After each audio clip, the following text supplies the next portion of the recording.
son, where'd you find this? Damn,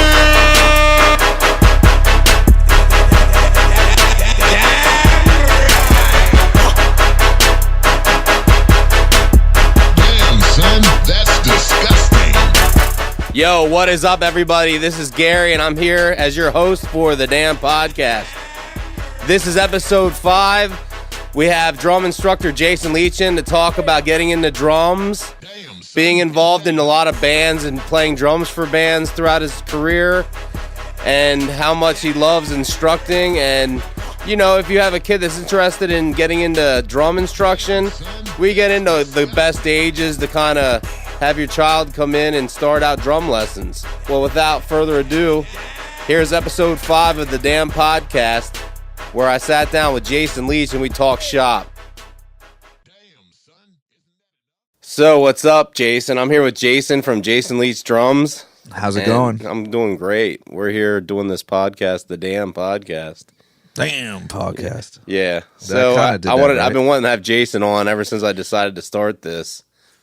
He's a great musician and been in bands in the area and teaches lessons and stuff. So I wanted to get him on to talk a little bit about what he does. And I figured the audience could learn a little something about him and probably myself. Because Jason and I have quite a history together. Yep. Long history. Oh, yeah. The first time Jason and I met, there was this bar called the Blue Star in Lancaster. I was in this band, and we were trying to get a drummer to do a demo. And my brother, Rob, who's the producer of the podcast, he was talking to this chick he went to high school with, and she went to high school with Jason. And she's like, oh, this guy's an awesome drummer, blah, blah, blah. And we're like, yeah, whatever. I'm like, yeah, I guess we'll see. So we took it as a personal challenge to go upstairs and watch his set because she was like raving about how awesome he was. Turned out she wasn't lying. And then whenever their set was done, I went up to Jason and I'm like, hey, dude, whenever you're done tearing down, come see me. I thought you guys wanted to beat me up. I know, it was awesome. Was it me? It was McVeigh, Rob, and Rob. And Rob had like that little mini keg with him. Yeah. And you were like, dude, I got to talk to you then. I was like thinking, what thoughts were going through your head?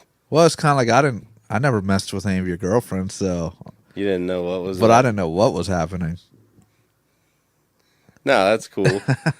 So that was like the short introduction. Yeah, that's basically how we met. But then you guys hired me to do session work. Yes, and we paid him like a musician. Yeah, to come in and lay down 3 songs for us. Yeah, on ADAT tape. Where was that at? We went to where? Stable Studio, and I guess it was Chambersburg. Yeah, something like that. Yeah, and it was all like on tape, like back before Pro Tools was really big. I think it was like Performer or some Digital Performer or something, or Steinberg, but it was all on ADATs and DAT tapes. Yeah, and you bought me lunch that day too. Yeah, so you made like $300 and got a free dinner. Oh, I wasn't getting paid for my band. I know. I mean, that was the most money at that time I made as a drummer. That's true. So it was awesome. It was a big deal. Yeah. Yeah, and it's funny because pretty much ever since then we just started hanging out. Yeah, I met my wife through you. That he did as well. And a couple girlfriends. You know. You know, he's a good-looking guy, and all the ladies liked him back then. And you know, I'm not going to incriminate him, but that was then, and this is now. Now nobody wants him. Yeah, exactly. My wife might not even want me anymore. I wouldn't go that far. All right, so I guess we're just going to dive into it a little bit here with some questions. Sounds good. So how long have you been drumming now? Man, I've been drumming since I was 9.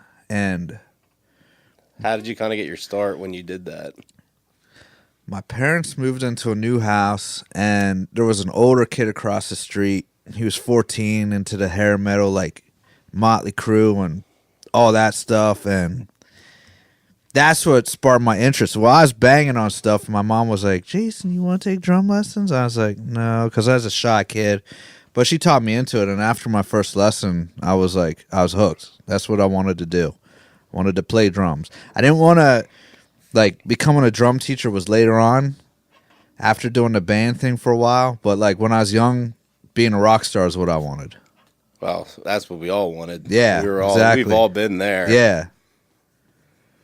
So that's what got you into drums? Your neighbor then? I guess Yeah, it you was kinda my touched neighbor. on I that? mean, he was older. Like I was 9. Like he a was, Hessian, Yeah, he was 14, and like like long hair and a yeah, flannel. yeah, like a mullet. And I don't know why, but my parents let me hang out with him. Like kids aren't even allowed to go out in their yard these days. He's like and 5 years older. yeah, than and you. I'm out like we're lighting kerosene, putting kerosene on tennis balls and lighting them, rolling down the driveway, and and lights it on fire. yeah, and we're walking to Brewer's Outlet and like buying sodas at the cannery and like stale M&Ms and stuff. So That's awesome. Yeah, and that was when Things I was were 9. different back Yeah, then. way different, man. It was a lot more relaxed. Yeah, Nobody was worried We about never- getting abducted all the time. I mean, they only really started talking huge about child abduction in the 80s. yeah, Where they had all the missing people shows and like America's Most yeah, Wanted exactly, or- like yeah. all that stuff. Like I remember being a kid and those shows would come on, I'd be like my eyes would just be Yeah. huge, like, oh my god, this happens. Yeah, yeah. We never did anything like awful. Nothing a kid won't do. Yeah. we would. I mean, never hurt anybody. Yeah, I mean, We were you're just just young being and having kids. fun, yeah. Boys will be boys. Exactly. Hey, that was a song. That was actually the name of a song that you recorded with me on that demo. Oh, that's right. Boys will be boys. Yes. I I'm forgot trying to about think that of. song. I used to be pretty good at singing your Dead to Me songs yeah, too. you did. You used to sing them to me all. He would serenade me nightly. Yeah.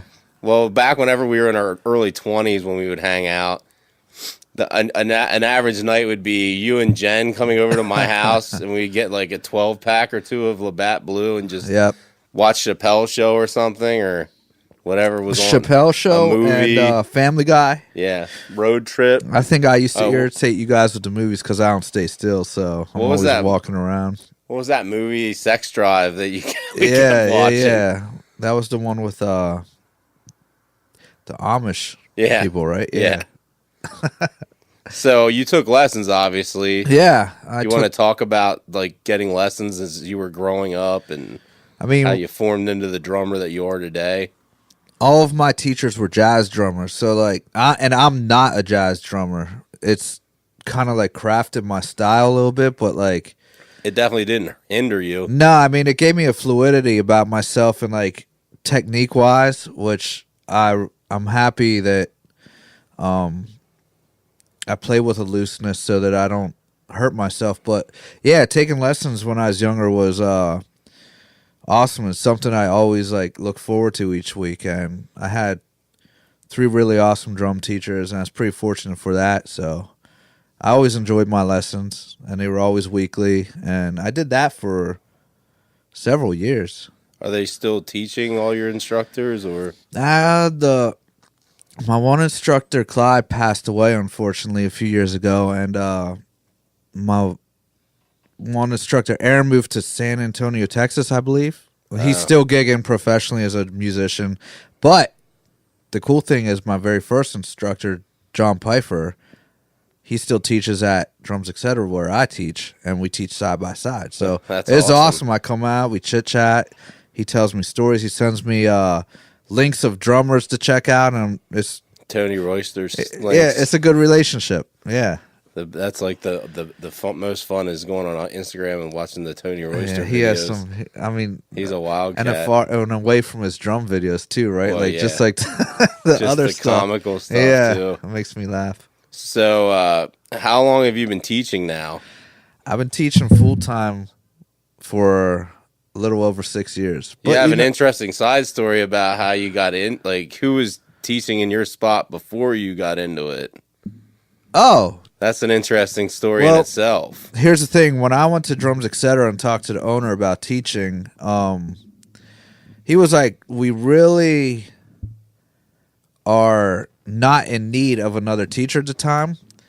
But him and I talked, and he gave me a chance. He's like, "Look, if you can pull in some students, you can try it out." And it turns out at the time, there's a teacher, Will Alpers, who was leaving to pursue some other stuff, and then Tim Donofrio was teaching there from Ashes to New. Yeah. So I ended up taking over some of Will's students and Tim's students as they both went on to pursue other things. Will went off to do a master's degree, and then Tim pursued like He was in a couple bands. Yeah, he was Like, in, Black Tide for a while. Black Tide. Well, first when he left to do be a drum tech for Hellstorm. Oh yeah, that's right. And then he got in Black Tide. Yeah, there was a band before that, I think, too. Yeah, there might have been what they were called. And then it led into From Ashes New. The funny thing about that is, Tim moved across the country to pursue the music, and like it brought him back here anyway. So here. Yeah, but it seems to be going well for him. And I think that people underestimate this area. And we stay in touch. Tim's a good guy, man. I always enjoy when we chit chat. Yeah, I've never had a bad conversation with Tim. No, he's a good guy. Yeah, for sure. Yeah, and him and I were both big Avenged Sevenfold fans. So like when the record came out, I hit him up. I was like, "What do you think about this?" He was like, "Oh, this is cool," or stuff like that. So do you need to go to school to be a private teacher, or how does that work? What did you like? How did you turn into a musician that's out on stage playing huge shows to this guy that's like, you know what? I need to make an income and I want to start teaching professionally now. Yeah, I mean, you don't have to go to school to be a private instructor. If you want to teach in like a school system like public schools or whatever, you're going to have a bachelor's degree. But to be a private instructor, it's more about connecting with people. And it doesn't matter if you went and got a bachelor's degree or master's, or if you're just someone who came up through the ranks and worked hard.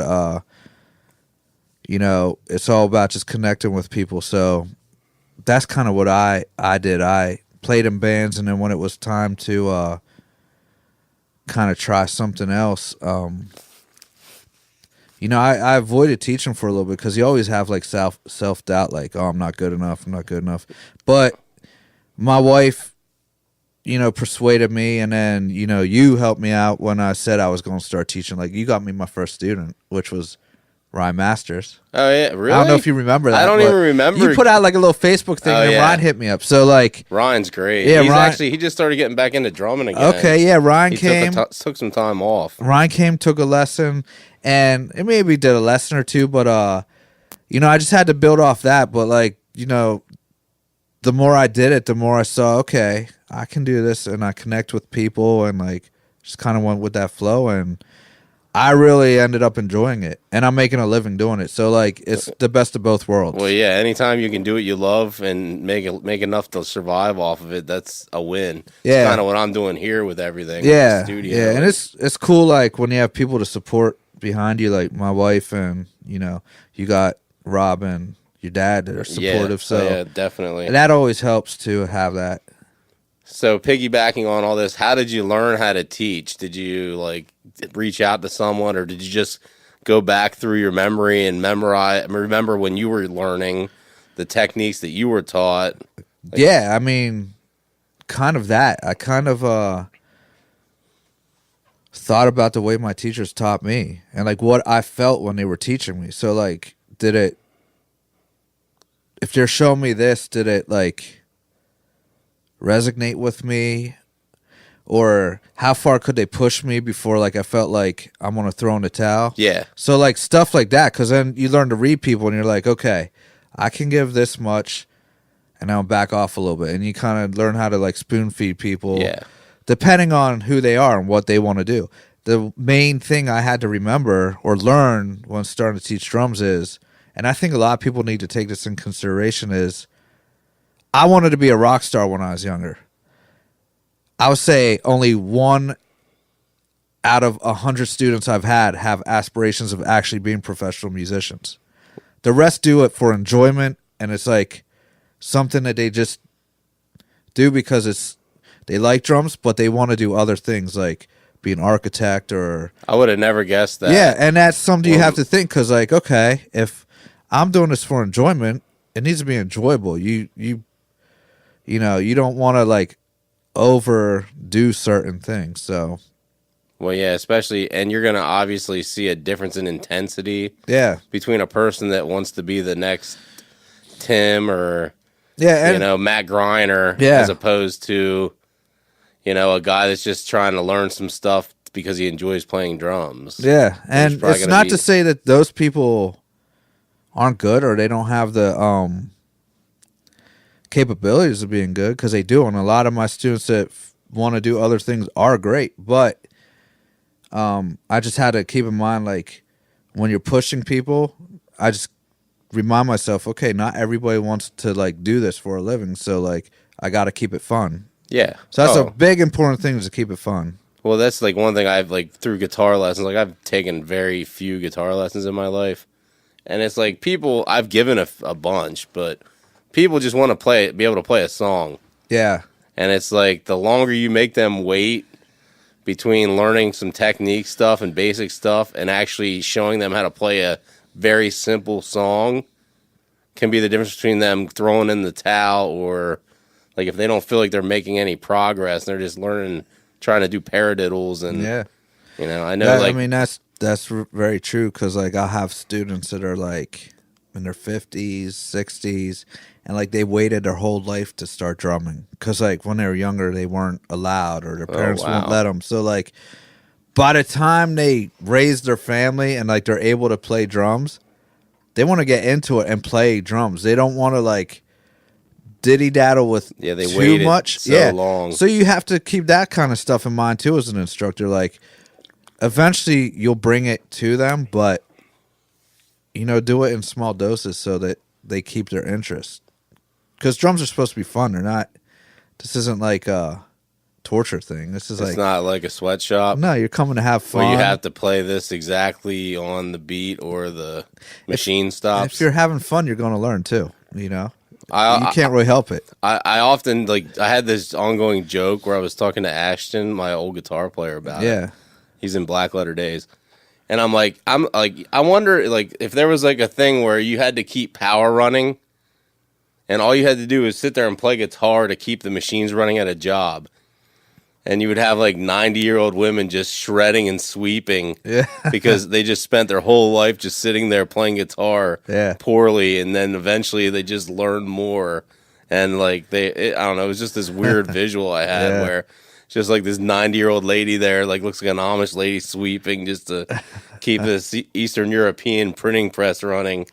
That'd be kind of cool. Yeah, I don't know. It's some weird vision I had where it's like, well, it's like the whole professional aspect where I forget, like 100,000 hours, whatever the ridiculous amount of hours it is that you have to put into a craft to be to consider yourself a professional. Yeah. It's like if all you did was played an instrument every day for 8 hours for 40 hours a week, you would be like pretty amazing at it by 20 years. Yeah. But it was just like thinking about, like, if you were physically, that was your job, was to just do that. Yep. And you had to just do it all day. I mean, it's just because we don't have enough time usually to make, 5 hours a day just to jam on guitar and drums. Right. That's, most people that work. Yeah, that's a good point. I don't know. It's just a weird, stupid thing that I just popped into my head one day. Yeah. I don't know. I have a weird brain. So do you have another job now, or do you exclusively do lessons? No, it's exclusively lessons, and I make a decent income from it. It's I always get asked that though. It's always when I meet someone new and they say, "What do you do?" I say, "Well, I'm a private drum instructor." What else do you do? Well, that's because nobody thinks you can make a living doing anything with the arts. That's true. That's very true. And like, actually, first impressions are always that. Yeah, and I don't know what they think after that. Maybe they think, okay, like he probably just scrapes by or whatever it is. But that's fine. It doesn't matter because it is what it is. Like, well, I mean, just your success is like made me realize that if I actually put in the work, I can be successful as well with all the things I want to do. Yeah, it's obviously writing music and being in bands is one thing. I already figured that out. That's the thing I learned too, man, and that brings a good point too. Is like what you're saying there, writing music and bands and everything. The cool thing about you is you are a songwriter, so you're kind of like have like some kind of like stability as that goes. But like me, I was a drummer in the band. I co-wrote with people in the band, but like I didn't write the songs on my own. So if someone decided to ditch a band, It's like you're kind of at their mercy. Yeah. Because they decided that they're into something else now or whatever. So, like, that is hard. And that's one thing that I like about this profession I do now. And one of the reasons I do teach and don't gig in bands is because, first, I like being my own boss. I like not having to rely on other people for my success. Like, if this goes astray, it's my fault. Yeah. I can't say the lead singer didn't quit. Yeah, I can't say my guitar player quit. Like, it's me because I didn't prepare lessons or I didn't connect with the students or whatever it might be. But, like, there's so many other, like, things when you're in a band. Like, okay, you guys have to work together as a team. Then you have to build an audience. It's just, it's a lot. And if you're talking about record labels, you have to appeal to them too. Oh man, don't even get me started on that. And I'm just not a fan. Did you of see that? Sorry, did you see? Not to change the subject, but did you see that A Day to Remember beat Victory? Yeah, in a that's kind of lawsuit? cool. Yeah. Well, and the inside story on that was that they took a chance when they sued Victory. Right. It wasn't like they could have either lost everything or gained everything. It was a gamble. Yeah, it was like it's like they just threw everything on black and were like, we're either gonna win or we're not. Right. Against this label, and somehow they won. Yeah. Which is awesome. And then nothing against Victory. Carousel Kings just signed with Victory, Right. so that's awesome. Local band from Lancaster, who I'm hoping to get on the podcast at some point. Yeah, and I mean that's the thing. A lot of bands don't think about record labels too. Is like, okay, A Day to Remember signed a deal with Victory, and I'm sure at the time it was good. But as you go on and you build success and you build a foundation, like maybe that's not so great All for right, what you're doing quick, right now. I don't want to cut you off, but before we get back into the drums part, Okay. Jason did run a record label for a while, like at least half a decade. Yeah, it's like 5 years. And my band was on his record label Yeah. back then. Seven so Revolutions. He does have a lot of knowledge in this field and music business. To the record label thing, that was kind of like a moment in my life when I was tossed up. Like I wanted to do something in the music industry, but like obviously playing gigs in a band wasn't paying the bills. And I wanted to still be involved. So like I started helping bands put out records, and I got a distribution deal with Lumberjack. And then when they went under, I kind of folded too. It was a weird situation. Yeah, but in the end, I'm happy because like when I look back, I know I won't be completely happy not playing drums because like that's what I always really wanted to do. It was like, one of those phases. It was a fun experience. It was fun and it was like good. You and you I know what? road tripping to go to Connecticut Yeah. to drop off a case of CDs to a band. Yeah, I learned a lot Like too. it was fun as and shit. we got lost, Yeah, man, on we the had- way home. Oh yeah, my God. Those houses were We're huge in New Jersey. Yeah. Oh crap. This would be like NBA All right, stars or this something. is before GPS was like on every phone. Like we had like Nokias and shit. Yeah, we have flip phones. Maybe a Razor at best Right. back then. Yeah. Before they had nav. There wasn't a smartphone. No. There wasn't no Yeah, iPhone. there was yet. that was before the iPhone came out. Right. I think the BlackBerry might have been out at that point, but This is like 2005, yeah, right? this is insane. Yeah. 2005, 2006. Yeah. So yeah, we're driving, got completely lost. This is whenever they started doing the air horn on 96 on Hot 97. Oh, yeah. So we're listening to Hot 97 the whole way to Connecticut from New York. It's like, yeah, which if you listen to the theme song that I wrote with the rap version of the podcast, yeah. I threw that on there just because of Jason and I's trip to New York. I mean, through New York to Connecticut. Yeah. Was it Connecticut we went to? It was Connecticut. right? And remember we were going to go watch the band, they shut the show the Lost down. Anthology play, and the show got shut down. Yeah, it was like a church, and there was a bunch of drunk kids, God. stoned, and Yeah. everybody. We walked in, and it was just like everything got shut down right after we walked in. Yeah. Yeah, the record label was cool. I learned a lot about the music industry from that side from doing it, but I just enjoy teaching. Yeah. Like that's what like I enjoy. And the one cool thing about teaching is like I do wake up, I go and I teach, and like I feel like I have a job, but like I don't have a job, if that makes any sense. No, like, that is the perfect job. this money's coming in my pocket and I'm meeting all these people and I'm teaching these kids. And like the cool thing is like kids are awesome to work with. Like they make me laugh and like Bill Cosby know. had a show about that. Kids say the darndest things or yeah. whatever. Well, me and that's funny you say it. My one student Rob, he's a cool guy, real into like bad religion and stuff. Him and I always joke about Bill Cosby these days because oh yeah, he got in a little trouble. has a little bit of trouble. So do you know what the new record label thing is? no, what is it? It's they do like this thing. It's called a 360 deal. Oh yeah, they have their hand in everything. Yeah, they want your merch. Yeah. Like you literally, they want a percentage of.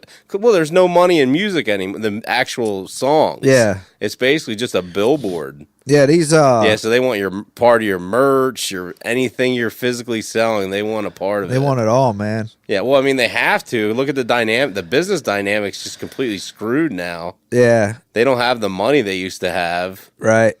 All right, enough about labels. I just wanted to, I Yeah, didn't know if you knew about the way shit since Spotify and YouTube Yeah, blew up. They like want how it all, everything yeah. changed because they can't just do. I mean, the deals just aren't the way they were. they count those streams now as sales too. Yeah, You know what I mean? Yeah, they do, but you have to have Like so many a streams million counts as streams. like sell, Yeah. like an album sell. Oh, really? Yeah, something like that. Yeah, it's being in a band is tough work nowadays. I mean, Yeah. it's easy to get exposure, but there's so much oversaturation of bands that even though the exposure is easy with the internet, it's like how do you separate yourself from everyone else? It's the thing, like when we were younger, before like the internet and stuff. MySpace? Before MySpace? Before MySpace, I'm talking like when we grew up in the 80s. Oh, yeah, and the yeah. early 90s, like you know, like I feel like bands can be lazy these days and have a good social presence and like kind of get like their foot off the ground. Yeah. But like before, you couldn't be lazy. No. Like you had to write decent stuff, You're out putting flyers and you had to physically. like really like work your ass off. But now I feel like you sit behind your keyboard and kind of finagle your way into Oh yeah, there's popularity. There's a lot of BS behind the numbers online, you know. Well, that's the other. We're getting way off topic, but that's like YouTube. They smartened up. They don't go by fucking YouTube views anymore. No. They go by length of video watch. They go by playtime. Yep. Well, yeah, that's what I'm saying. If you watch 10 seconds of a video and shut it off, it doesn't count as watching an hour video. They don't care. But it used to be like just views were all that mattered. Right. They're like, nah, we want play, whatever the time is from You're you right. start listening till you're done is what you're getting paid for. Yep. It's fucking nuts. Yep. That's it. Like everything is so precise now, and they have the system set up to catch. Like, can you imagine the computer power it takes to calculate that I watched 5 seconds of that Fetty Wap video, or that I watched 3.5 minutes of this Wilco video? I mean, how the fuck did they come up with these systems? I don't know, man. Someone said, you know what, we gotta do this, and someone knew how to do it. Well, all bullshit aside, you know like the rate, like how they figured out like BMI and ASCAT and stuff. Right. There was a dude that got pissed off because he knew his songs were getting played more on TV than they were before. Uh-huh. And he wasn't getting paid enough. So he developed some kind of an algorithm in a software where if a song was playing in the background of a fucking movie, it picked it up. Yeah. And he got fucking paid for it. Or if it was playing in an arena Right. full of fucking, like a football arena where you can only hear it in the background, Yeah. it still would catch it. Yep. And I think that's probably, don't quote me on this, but I think that's where like the whole SoundHound thing, I think that's where the database for that came. Yeah, like, because it's like literally it'll pick up any little part of a song that's playing in the background. yeah. I mean, even if I do a drum transcription or a cover on YouTube, as soon as you upload it, that goes through a database. And bam, right away you get the copyright notice. Like, Yep. this is owned by someone else. So, yep. It's crazy. Yeah, it is. The way, just the way, yeah, everything is so. It's instantaneous Yeah, too. yeah. It's like not right like away. a month dude. later, No. somebody reports it. Right. It's Like, right away. This is a Genesis cover. Yeah. Genesis. Phil Collins. No, it's yeah. All right. Well, like I said, we got off on a little bit of a tangent there. That's okay. Which is fine. I mean, people like to know this shit. I'm sure a lot of the average listeners don't know. I wonder if anybody wants to hear what I say about what? about drums or music. Why wouldn't they? I don't know. I have a feeling that people are just gonna have time to listen to the podcast. They might. through their day. They might dig this. Yeah, and they're gonna. I mean, there's a lot of information. Yeah. And if you're in a band, this could help your band out because we're going all over the place with Right. everything. But like I said, let's get back into talking about yourself. Okay. And I guess I'll ask you, how many students do you have now that you teach? I teach about 45 students weekly. Wow. So every student has the same time slot reserved for them weekly. So like, let's say Gary here takes lessons with me on Mondays at 5:00. He has that slot every week. Every Monday at 5 is his time to come see me. And that's kind of how that goes. So throughout the week, 45 students come at their time. Yeah. And I give them lessons. And all lessons are like individualized. So depending where you're at, depends on what you learn. You know, some students we learn out of books. Some students, I'll show them stuff that I came up with. It depends if they're in school band or whatever they do. So that will dictate a lot of what we're learning as well. Do students like request stuff to learn sometimes after Yeah. they're more advanced? Like, I really want to learn to play this Avenged Sevenfold song. Yeah, even young kids will be like, I want to learn this song, which is a good I thing. need to learn 'cause, like, Ride the Lightning or yeah, I've done Fade to Black, you know, all of that Nice. stuff. Avenged Sevenfold songs for sure. They'll say, do you think we can learn this? And I'm like, yeah, course. which is cool because like even if they're not quite there yet, we can take whatever it is that they need to work on and make a lesson out of that. Here's So- the question that we all worry about. Do you ever have students that come in that rip so hard that you have trouble teaching them what they need to learn? Because it's so advanced that it's not that you don't know what's going on, Right. but maybe physically you might not have the speed to do something. Right. I'm just curious. That's a good question. I have had a couple students that are like super good. They kill it. But they've all had I guess you could slow everything down. Well, it wasn't about playing for them because they could play. Like I have one student, Randy, who was an excellent player, man. Like he had all the chops, all the grooves, everything, but he didn't know how to read. Oh, okay. He wanted to learn how to read. So it wasn't for him, it wasn't about coming to lessons to learn how to like do so much like more chops, more grooves, Yeah. which we did get into a bit because like we could share stuff, but he wanted to learn how to read. And I'm not by any stretch saying that you're not a phenomenal drummer. No, I that hear you. Can't handle Yeah. most, like 95% of everything. I'm pretty sure you can handle. I hear you. But there's that 5% where it's like you have a kid that's just a prodigy. Well, dude, it's good you say that. But I guess if you slow anything down, you can teach it. Yeah, well, it's good you say that too because that goes into like that self-doubt about even starting to give drum Exactly. lessons because That's why I don't give guitar lessons. in your head you think everybody's going to be like ripping. But in reality, everybody that I teach 9 out of 10 times is like brand new to drums. They've never touched the sticks. But for those instances where they do rip, a lot of times they have a very like focused thing they want to Limited like skill they set want to that learn on. yeah. You like I have right now currently a kid, a metal player. His name's Lathan. Awesome drummer, super fast hands. I mean, like 300 BPM, like Wow. single stroke rolls, Jeez. rips on the drums. He kills it.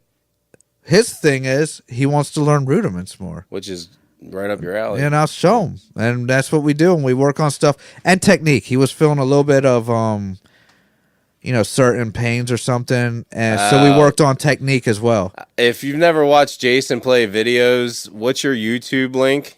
Like, where do you go to? Where do you find you on YouTube? YouTube /Leech Jason. So you can pause this right now if you want to and go watch him play. It looks like he's not even fucking trying. It really is. I watch him play drums and I'm like, how can anybody be playing that fast and look like they're not even fucking moving? Like his arms are barely moving. It's like, I don't know how I got like it's that. amazing. No, but it's just like you watch and you're like, this is bullshit. Yeah, I see guys playing half as much as you're playing, and it looks like they're fucking beating something to death. Yeah. And you're playing twice what they're playing, and it's like, it looks like you're barely moving. I don't know if that's because I had jazz drummers as teachers. Probably helped. Some people don't like my style because of that, because I don't They look want like... you to over... Because I don't look like I'm doing it, which... Because you're not Matt Grindering the China. In my head, I feel like I am. But yeah, but when I watch back, like... You're like, oh, it's so effortless. But it's because your the motion way, it's just the way it comes out. It's just the way I was like trained, I believe. Such a smooth motion. You get the same results. The same results. But it doesn't look physically like you're pounding something to death. I mean, I worked hard coming up as like being as economical as I could. And it's smart. You know, because you'll be able like, to play into your 90s with your style. That's the thing, man. Like, you know, back to people that rip. I had a punk rock drummer come, super fast. He plays in a great band. I forget what they're called, but like they tour and everything. And it wasn't anything about playing. It was like, dude, my elbows hurt after I'm done playing, or my wrist hurts. Like, what can I do to kind of like fix this? And like you see, they're really like certain things are very tense, and like you kind of help them train to like relax a bit and let the stick do the work, and then they find after working on that stuff for a little bit, they start to feel a little bit of ease in that pain. Well, yeah, I mean, technique is huge. Oh yeah, yeah, but that's the thing, man. Especially sometimes with being, and also with just wearing yourself down. I'm hard on myself, man. When I watch myself and like I see that, I'm like, man, I don't look like Tommy Lee, because Tommy Lee's like my influence when I'm growing up. You know what I mean? The most exaggerated movements you'll ever see. I don't even think I can do it. Like I try and like I can't. But I'm gonna put out a glass jaw. You watch cover. Travis Barker play or something. See, that's the thing, man. When I watch someone like Travis, he's a great player and a huge influence on young kids. But when I watch him, I'm more so kind of cringe than say that's awesome. You're like, you're not gonna last the whole. When I watch someone like Griner, though, I love Griner's style. Like, he's fucking. I think he's amazing. I think he's come a long way, though. Oh, I'm sure. I mean, think of how many tours I'm talking about like technique wise, because like I think he looks a little bit more relaxed, but not like overly for the style of music he's playing. That's another thing too. Like a lot of it comes down to style. Like I've tried to like get into jazz and stuff, and I do like listening, but then when it comes down to it, dude, I don't put that on in my car and listen to it. Like I put on something rocking. Yeah. Okay, so back on the drums instruction thing, where do you teach at now? Teach over at Drums Etc. on New Holland Avenue. And for any drummers out there that hear this that have not been there, make sure you come in, because not only will you be blown away by the showroom floor, but the sales staff is very knowledgeable. I'm going to have one of them in tomorrow. Yeah, Sean from Get in the Van. Sean's awesome. And Sean Groff will guide you through anything that you need to know about purchasing drums, heads, sticks, he's a hardware. He's a great dude. Yeah, whatever drum related stuff. Just come in and introduce yourself. You know, don't be shy. They're obviously not going to ride you around the store if you're just looking at stuff. But if you have any questions, be sure to come up and just talk to them. Yeah, and keep that in mind. If you have a question, go talk to them. They do not ride you. They're not going to follow you around like a lost puppy. Which I think can be misconstrued sometimes. Right. Where people want people to come up and bug the crap out of them. But it's like most musicians don't want that. Right. And these guys, they'll let you come in. They'll let you browse around. They'll say hi to you. Let you do your thing. And when you're ready for help, you let them know, and they will be more than glad to help you. Yeah, and like I said, Sean's a great dude. I've known him for forever. As long as I'm going to drums. I want to go take care of his dog after this. Yeah. It's a beautiful dog. He's not as beautiful as He's no Guinea. He's no Guinea. For those of you that don't follow Jason on Instagram, which you probably should. Yeah, follow Look up Jason Lech on Instagram, YouTube. He's all over the internet. But he has this brown chocolate lab named Landon. And do you want to explain how it went from Landon to Guinea? I mean, this transition is insane. It's like Lamborghini, right? Yeah, but But it they changed it to Landon. Landingini. It was Landon forever, then Landon Guinea, And then Mr. then Guinea. Mr. Guinea. Then Guinea Bop. Yeah, it's like the name just to go from Landon to Guinea and just Guinea it Bop. just, yeah, and To me, is hilarious. now he's got Bop Bop, Guinea Bell. I mean, he has like I've known the 100 dog aliases. since he was a pup. Yeah, he ruined your Eagles jersey, right? Oh yeah, I don't care. I don't care. It's funny. It's not like they won a Super Bowl. So, are you in a band now? I'm not, and it's not that I don't want to be. Like, one thing, if there's one thing I miss, it's performing. Like, performing is super fun, but I have a responsibility to my students. So, like, if I was a working musician as far as like gigging and stuff, I'd probably have to cancel lessons a lot and whatnot. And I just kind of made the choice. I'd rather teach full time. And if I have a buddy like Gary that wants to get together and write something, I'm definitely down with that. But I'm not going to do like the weekend gigs every weekend and whatnot. Which I'm sure I will be hitting you up Yeah, at some point. I'll be here. Yeah, about doing some session stuff. Yeah, I'll be here. I plan on doing a bunch of catalog work. So That'd be cool. Yeah, and I got a country thing I'm working on. So country music. Yeah. You heard some of it, right? Can you name a famous country drummer? Someone who's big into the country scene as far as drums go? No. Rich Redmond. Nice. He's a great drummer. I learned one. Solid. I learned one today. Yep. All right. So anyway, what are your goals as a drummer and an instructor? My goals as a drummer is personally always just to try to improve myself. And like I'm kind of learning to lean back and not overcomplicate things and play things just to sound cool to me and not worry about like what's impressive to other people so much. And actually, since I started doing that, I make more progress. You know, not try to play as many notes as I can in one thing or whatever it might be. But as a drum instructor, I just want to get my name out there, and I want people to know that I'm here to teach, and I like connecting with the students no matter what age you are, and I really enjoy teaching. So, do you ever have any newborns? I've never had a newborn. We'll give it a shot. We though. said no matter what age, so I figured. Well, you know what? All right, let me redefine that. Like 5 to 90. I would say, you know what? Even like 5 to you're dead is good. That's a good demographic. But the best age, if you're out here and you hear this and you're like thinking, oh, I have a kid, they're 5, I want to get them into drums. Maybe wait till they're about 8 or 9. Like, get them some sticks, let them bang around. Practice pad, let them hit at home a little bit. rock band. Yeah, and then when they're about 8, 9, bring them in for some private instruction, because like a lot of times when kids are very young, they just want to bang around. They're not into being instructed. So, you know, you don't want to kill them ahead of time. All right. So, what advice do you have for all the young drummers out there that might be listening to this? I'm sure a lot of your students are probably listening to this right now. Yeah, I hope. Well, I would say now is your time to put in the time and get good.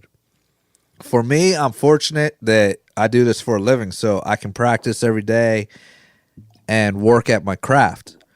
But as you get older, which Gary can let you know as well, I can attest to it. Life happens. Like, we're not in high school anymore. Gary and I don't get to wake up and do high school things and then go home and practice our instrument as much as we want. We have to go to our job. Then we have to, you know, take out the trash, pay the bills, wash dishes, make clean time floors. for everything yeah, else. Exactly. So, like, now is the time to put in the work. I ran a do what you dishwasher can. this morning before I came here. Yeah, I did too. Okay, so I'm going to go off script here a little bit. I have a couple of questions that I've come up with. Okay. What are your thoughts on asking your students to learn to play to a click? I do it Being a a lot. producer, Yeah. I don't really like whenever drummers don't want to play to a click or won't even I attempt can understand that, yeah. It makes the production process a lot harder. Right. And the biggest problem I have with it is all I hear about is, oh, it takes the feel out of it, or it does. It's like, it does not. It keeps you on pace. Yeah. You don't have to stay right on that 100% on the grid, but it keeps you on track, and it doesn't necessarily take the feel away.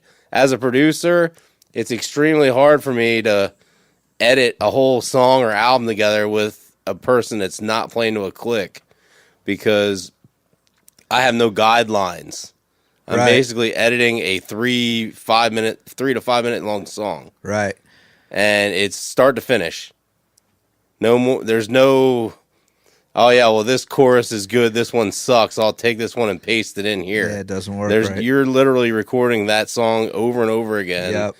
I mean, obviously you can punch it in, but you're playing that whole song, Right. which is cool. And I mean, if you have really good tempo and good feel, it's fine. But the thing I've noticed is a lot of the people that won't play to a click or refuse to are the ones that have the worst tempo issues. Yeah, when you and I'm not bashing anyone because I'm recording a band that's not using a punk band that's not using a click next weekend. Yeah, and I know Maddie's gonna fucking slay it because I mean he's punk as shit. He's gonna come in, lay it down, do it a few times, bang it out. The EP will be done, and it's gonna sound great. But I mean, I think it's very positive for you to start that at a young age, so that whenever you grow up, you grow into the click. And you realize, because I mean, even like Jared Eckenrode, he didn't always play to a click. I mean, he used to. He learned to. Yeah, he learned to. I mean, he's a phenomenal drummer, right? And singer. Yeah, well, he does everything. Yeah, he's good at everything. Yeah. But anyway, he wasn't always a click guy. Like even like maybe 10 years ago, he wasn't playing to a click. Now he'll just put a click on and jam to it for 2 hours. Right. You know, and it gives you it just keeps you on pace. It's not necessarily a hindrance or a crutch.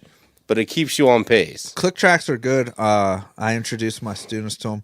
And here's the thing. If you guys are listening to this and when it disappears, it's magical. Yeah, and you're thinking about, oh, I don't like playing the clicks. Try, because you don't like that sound of that. Like, try. Eventually, dude, it'll disappear on you, and you're just going to be in the moment. Yeah. Try an app called Time Guru, too. It actually counts. There's a woman's voice in it. 1, 2, 3, 4. And that'll help you get your feet wet. But I introduced my students to clicks and metronomes because, like Gary said, it's something that is positive, and you need to establish that solid time feel to be able to be a great drummer. And to piggyback on what you're saying, the reason why I'm so adamant about bringing this up right now is because what's the number one selling form of music right now?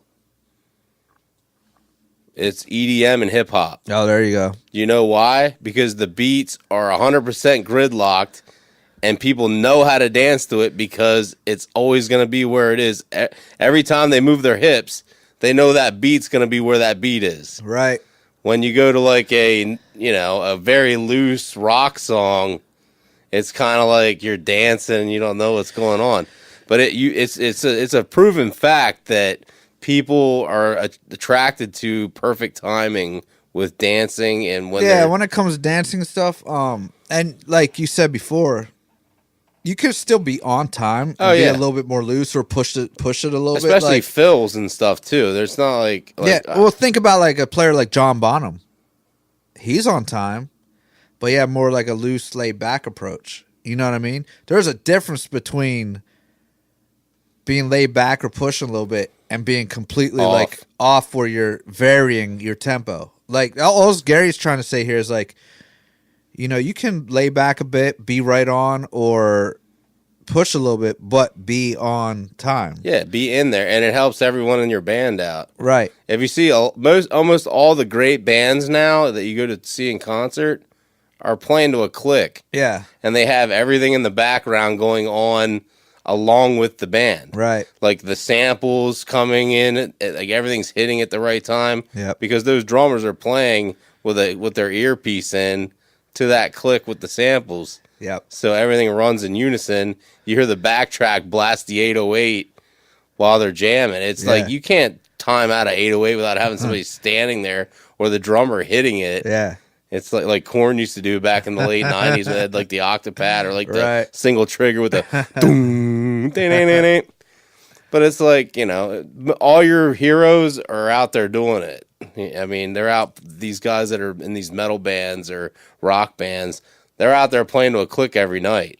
Yeah, especially like metal bands. If you want to be a metal player, that's a pretty precise style of music. Like, well, yeah, everybody has to be on the same schedule. Exactly. Like, that music's meant to be very, like, on point. It's not meant to be laid back or whatever. Like, so you got to think about the style of music you're playing too. Maybe if you're in a punk band, maybe it pushes out a little bit. And you know? and that's fine. Which, I've been doing punk as well. And yeah. But like Gary said, like, be on time. Don't go from like 120 BPM to 121 to 119. And also, there's punk and then there's pop punk. There is. Pop punk is completely gridlocked. Okay. So there's like the dirty rock punk. Right. And then there's pop punk, There's like dirty Blink rock 182. punk. Who's dirty rock punk? Like GBH or something? No, just like, like no effects. Or okay. Like, see, I like just, that. Yeah, I love it too. But I'm saying, with the, you know what I mean? Like, it's still on. Those drummers are still great, right? And it's still on time. But it's not. I mean, you listen to like State Champs or something or Blink 182. Those albums are completely on time. Yeah. Whether they played it on time or the producer quantized it. I'm gonna guess it was the producer. Well, yeah, either way. But I'm saying it's not like. It's something that you should definitely experiment with, even if you're a guitarist, a drummer, a guitarist, a bass player, anything. Yeah. You should definitely focus on trying to play to a click. And like, here's the thing too. When I was younger, as a young drummer, like you had a metronome that you bought. And like you put in like these crappy headphones and then you play drums and guess what? You could barely hear anything. So you watch like this red light blink. Yeah. And it sucked. But now you have an iPhone. Yeah, technology's so good now. Like, there's no excuse. There's honestly no excuse. Like, everybody has GarageBand or Ableton Live. Yeah, now. there is no excuse these days with technology. Like, even if like you're learning a song and it's too fast, there's apps such as like the Amazing Slowdowner, where you can loop the section that is troubling for you and then slow it down. Like, you can take like, let's say, No Effects song that's super fast punk beat. Yeah. And slow it down like 70%. And like now you can keep up with it and work up to tempo. Yeah. So like there's like, that's the thing, man. There's stuff we didn't. Dude, when I was learning guitar, I went to the store. I paid $6 for a Guitar World magazine or a Guitar School magazine. And that was what we had. Right. There was no internet. You didn't just go on guitar tabs and look up the guitar tabs. Yeah, that's another thing too. You have everything at your disposal now. There's no excuses. With with like YouTube and the internet, like that is such a driving force for me because like when I was younger, the videos you see of people are like the videos that are put out, like whoever it is. But now it's like you're inspired like all the time on like YouTube and stuff. Is like it drives me to like keep pushing, like keep practicing, keep trying to get better because like it's like there's so many good people out there, and it's a motivation to me. And once you put up that first video, yeah, and you get it out of your system, it's like, you know what, this isn't that bad. It's like just breaking the cherry and actually just doing a bunch of stuff consistently. So.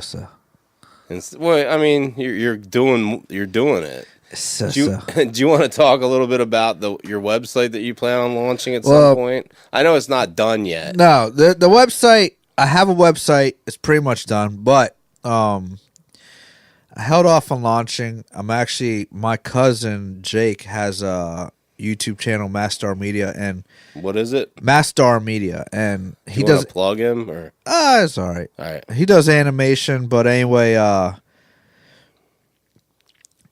the thing is, like, he built this audience just with YouTube, and he kind of told me, gave me some tips and everything. So I'm actually going to take a go at YouTube a little bit before launching a website and take it from there then. But, my goal is, like, I want to expand my teaching horizons, Yeah. The reason I'm asking is because I've already seen his website and it looks amazing, but it's not launched yet. So I'm just I keep taking little stabs in there. Yeah. Like, when are you gonna? I know, this man. Website's been on the back burner, brother.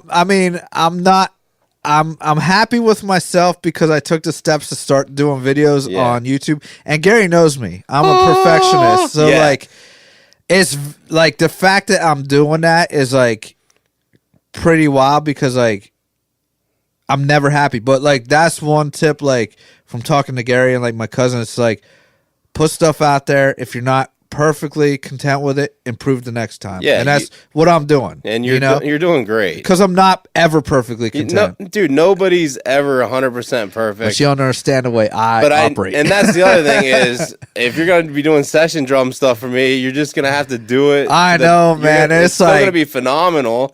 I'm just like I've been dying to get you in here to do stuff. Dude, I am honestly, I'm a perfectionist. And that's like a big, like people think, oh, it's okay. But no, it's a hinder. It's a hindrance, but like at the older I get, the more I try to veer away from being like I'm that. like a 95%er. I'm good with that. Yeah. Like, it might not be 100, but I'm a 95 guy, and then I'll edit the 100.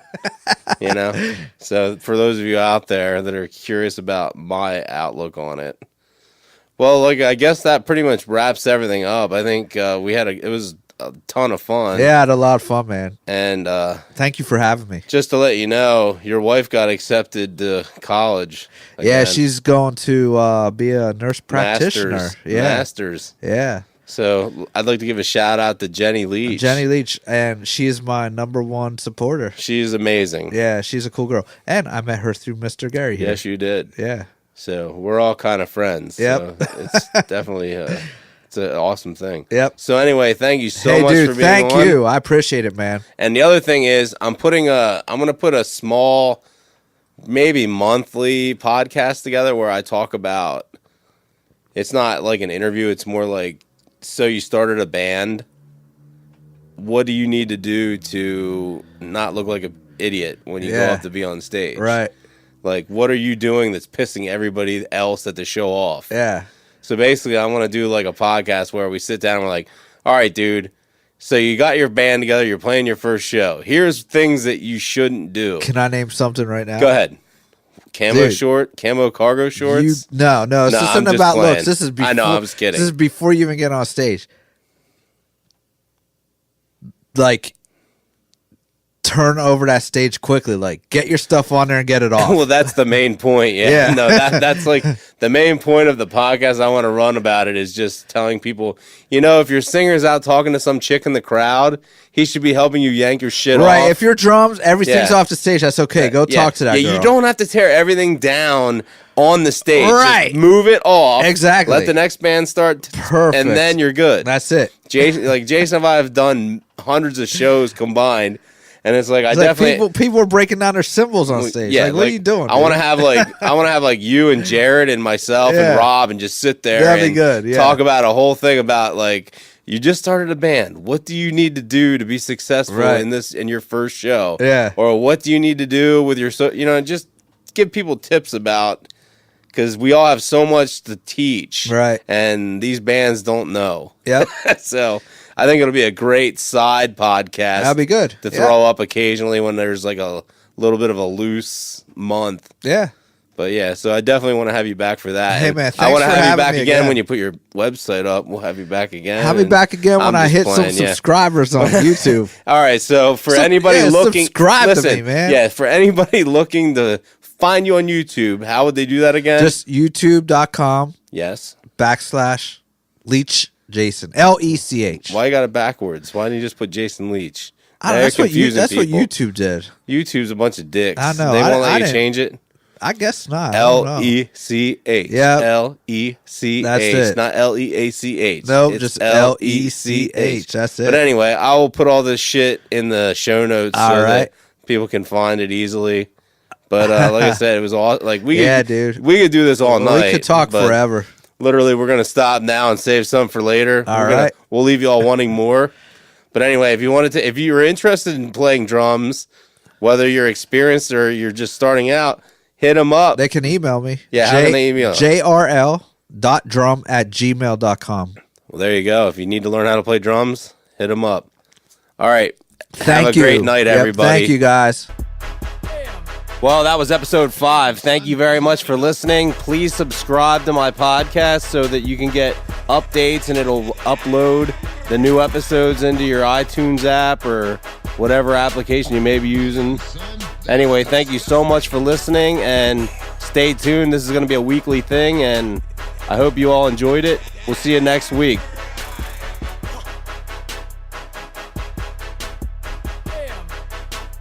Damn, son, isn't that enough?